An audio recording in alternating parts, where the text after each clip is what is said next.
Cet été, pour les vacances, on a décidé de partir en Écosse. Mais cette fois-ci, on ne sera pas seul. En effet, Loulou nous accompagne. Et pour commencer, eh bien, on a dû prendre le ferry. Mais pas question de l'abandonner dans la voiture. Alors on a pris le Pet Lounge. De quoi faire une traversée bien agréable jusqu'en Angleterre.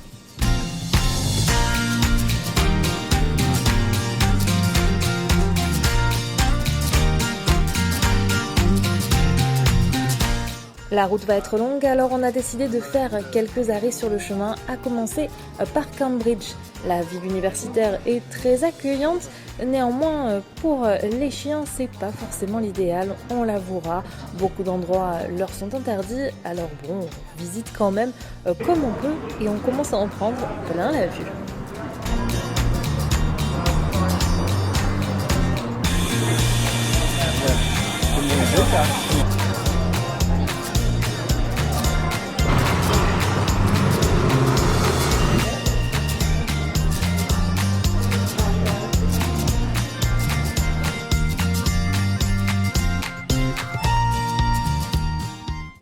Pour la première nuit en Angleterre, on décide de s'arrêter du côté de York. La majorité du voyage se fera en camping, par souci d'économie et puis aussi par facilité par rapport à notre petit loulou.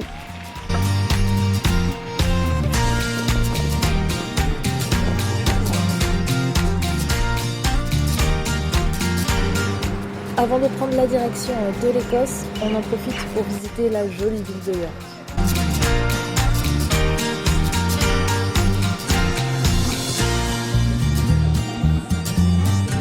Après une bonne demi-journée à s'être dégourdi les pattes, il faut à présent continuer notre route. Ce soir, nous sommes attendus à Édimbourg.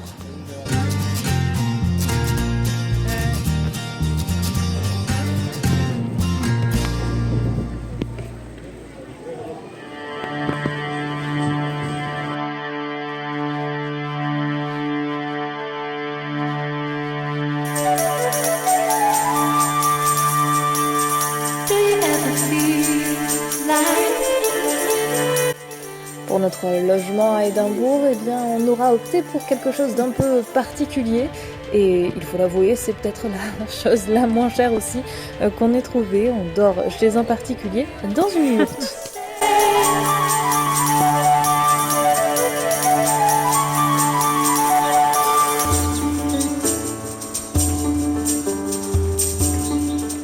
On part donc à la découverte d'Édimbourg, de ses rues anciennes, mais aussi bien de son ambiance estivale.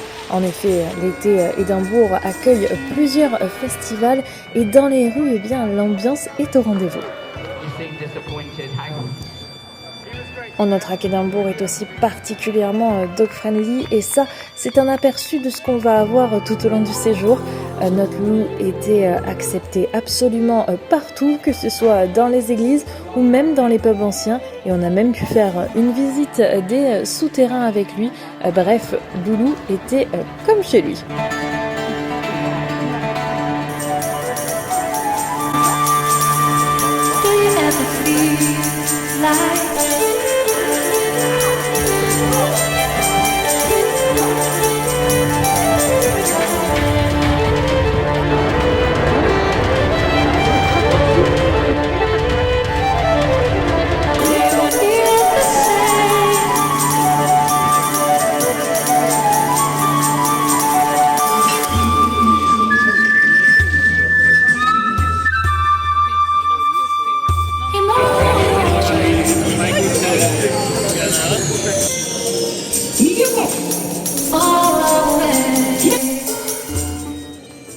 Si Édimbourg est une ville sublime à découvrir, le reste du pays l'est tout autant. Notre premier arrêt se fera au Kelpies, découvrir ces immenses chevaux écossais.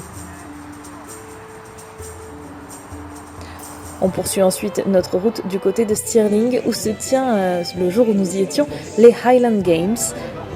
De quoi découvrir un peu plus la culture locale.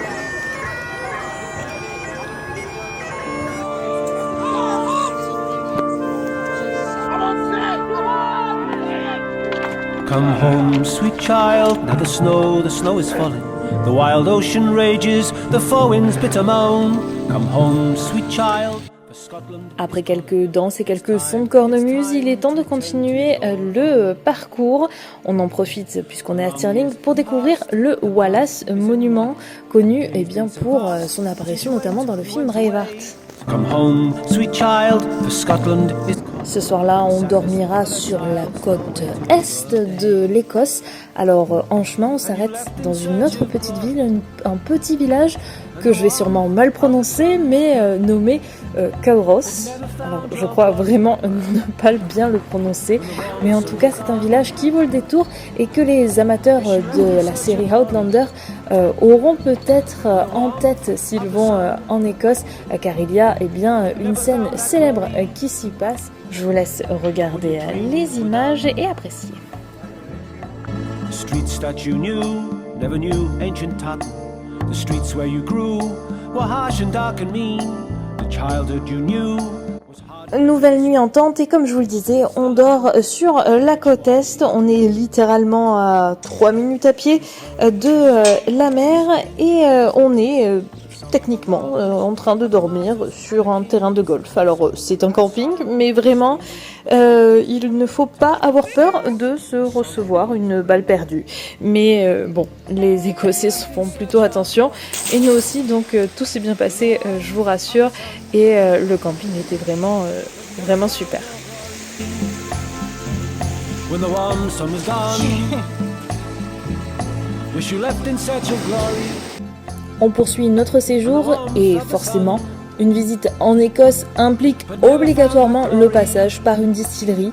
Néanmoins, avec Loulou, ça s'est révélé un petit peu plus compliqué que prévu. Néanmoins, on a trouvé une distillerie qui était particulièrement dog-friendly et on a pu faire la visite en toute tranquillité. So come home, sweet child. Now the snow is... Notre trip se poursuit et cette fois-ci on s'arrête au Dunnottar Castle. Le temps est légèrement moins bon que le matin, un vrai temps écossais pour découvrir un de ces magnifiques châteaux d'Écosse. It's time to return to your own. It's time to return to your own. Le road trip se poursuit et cette fois-ci on dort dans les terres. Alors pas de camping ce soir mais un sympathique bed and breakfast. Mais pas le temps de vraiment faire une grasse matinée car nous sommes attendus au Speyside Cooperage pour voir la fabrication de tonneaux de whisky.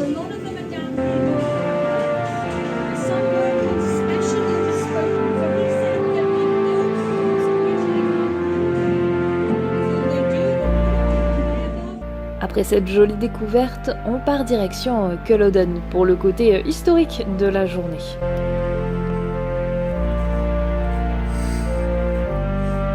Alors malheureusement, on n'aura pas pu faire le musée qui était interdit aux chiens, mais on aura quand même pu profiter du champ de bataille.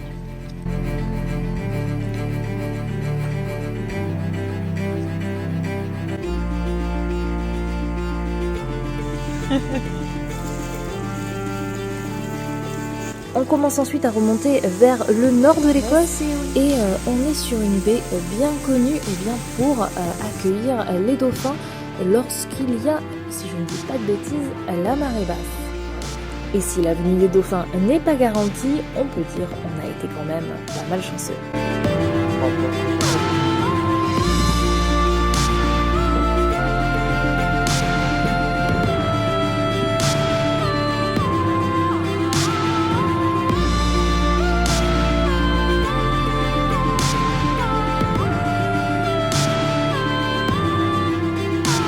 Pour la nuit cette fois-ci, pas de bed and breakfast prévu et on le regrette un peu car il commence à faire bien froid dans le nord de l'Écosse et même en plein mois d'août.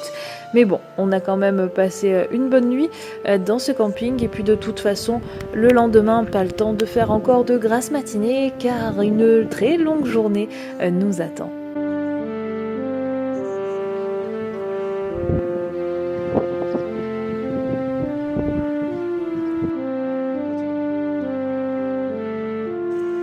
On commence notre road trip sur la North Coast 500, une route très touristique en Écosse et on commence par les Walligo Steps, des escaliers qui s'enfoncent dans les falaises Et puis ensuite on poursuit avec un nombre qui commence à devenir conséquent de châteaux, tous aussi surprenants les uns que les autres.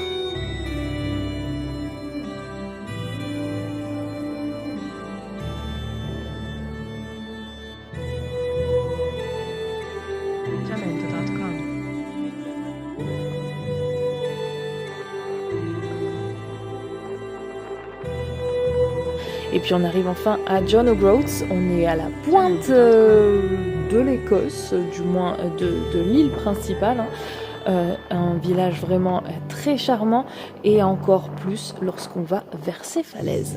Jamendo.com. La dernière route.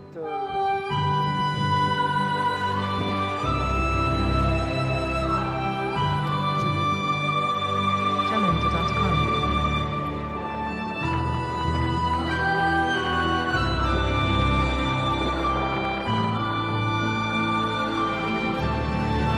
Jamendo.com.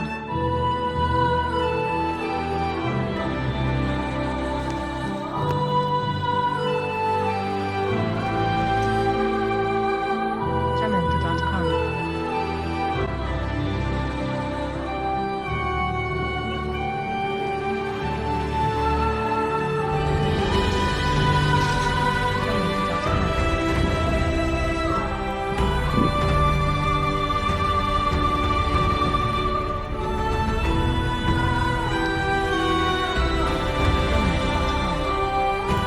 Nouvelle journée, vous le remarquerez, pas sous la pluie. Alors on a fait la connaissance des Mickeys, ces petites mouches, moustiques, on ne saura pas trop.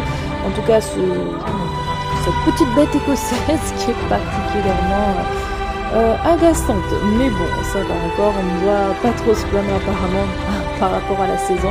Ça aurait pu être nettement pire. On continue donc notre petit tour sur la NC500 et on profite aussi des plages qui sont extraordinaires. Jamendo.com.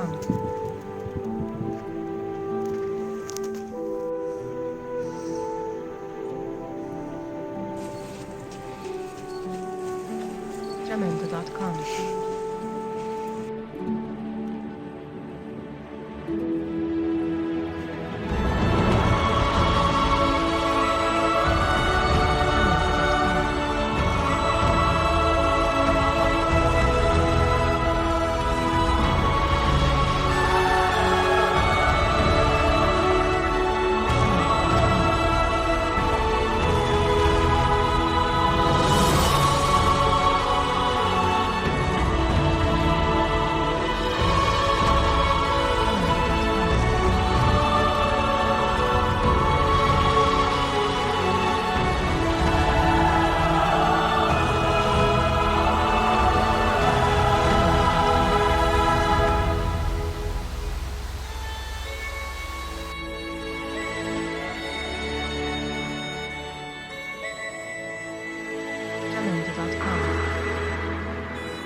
Entre les vaches écossaises et les cascades, la NC500 nous en met plein la vue. Alors on en profite pour s'arrêter régulièrement, découvrir quelques lieux, faire des micro-randonnées et Loulou a l'air de beaucoup apprécier. Mais ce soir, le point de chute, c'est Inverness, alors il ne faut pas non plus trop traîner. Jamendo.com.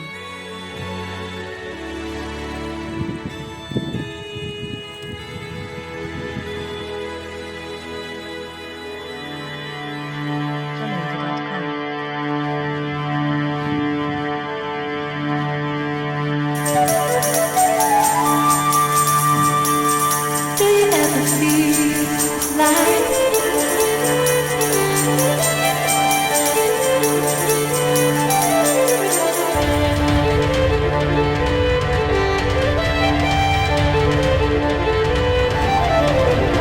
feel the same?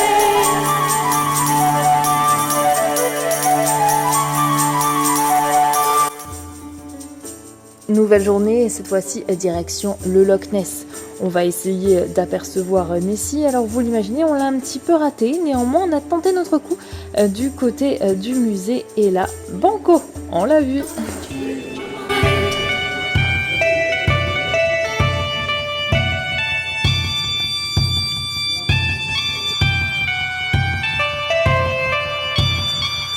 On a ensuite poursuivi notre route en passant par les terres et en s'arrêtant au Highland Folks Museum. L'histoire s'offre à nous de différentes manières, hein. Tout est retracé d'à peu près toutes les époques, il me semble. En tout cas, un beau passage qu'on vous recommande. Do you ever feel like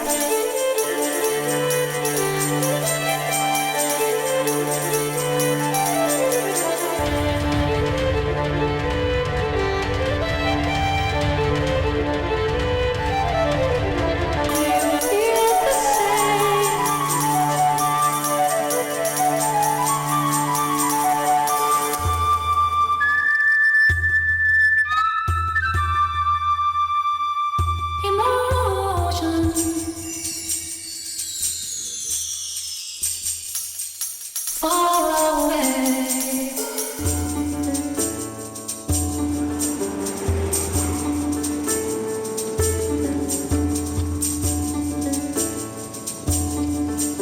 Pour les 2 prochaines nuits, on dormira dans ce petit dôme, de quoi un petit peu se réchauffer et profiter d'un bon lit parce que quelques randonnées nous attendent.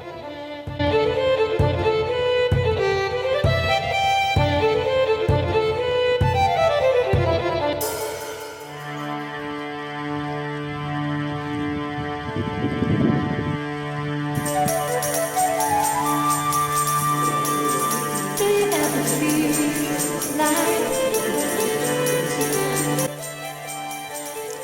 Certains l'auront peut-être reconnu, nous sommes dans la vallée de Glencoe et c'est l'occasion d'escalader, de parcourir un petit peu ce qui fait la beauté de l'Écosse.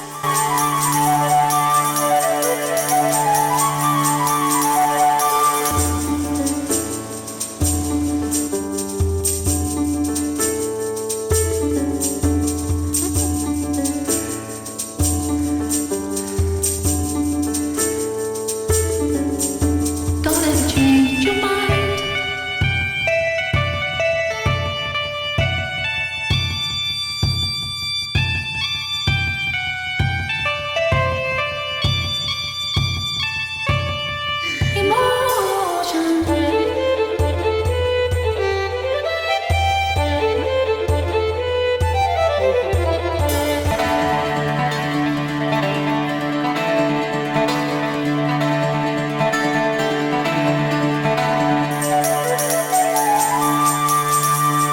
Do you ever feel like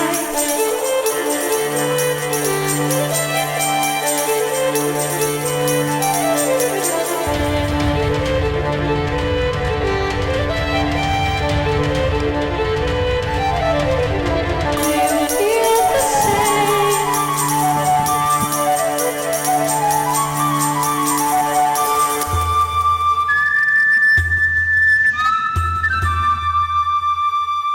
Emotions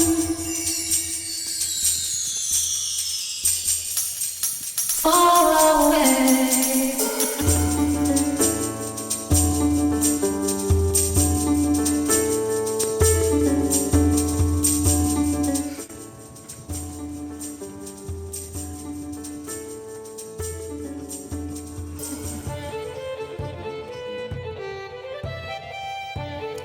Notre voyage touche presque à sa fin. On arrive du côté de Glasgow cette fois-ci, où on a pu faire un petit tour dans l'université avec Loulou, on a profité pour observer la faune locale. On a pu observer pas mal de street art, mais aussi aller visiter le musée de la police de Glasgow, un endroit particulièrement intéressant.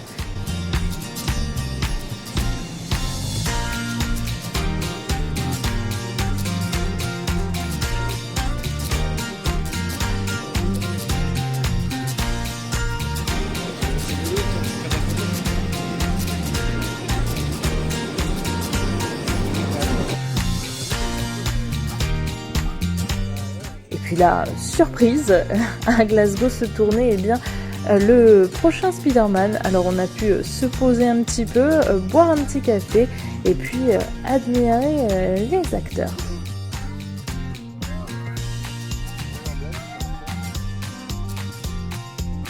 Dernier arrêt en Écosse pour la nuit, on est à la frontière entre l'Écosse et l'Angleterre. Et justement, le lendemain, on s'arrête à Stratford-upon-Avon, la ville natale de Shakespeare, pour y passer la nuit et puis tout simplement découvrir un petit peu plus sur l'auteur.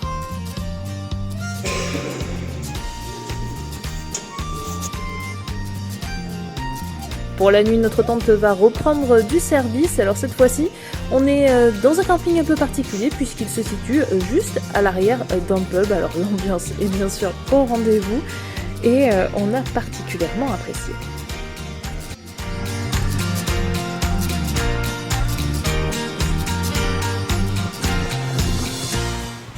Dernier arrêt à Canterbury avant de reprendre la route pour le ferry. Direction la France, sous un beau soleil.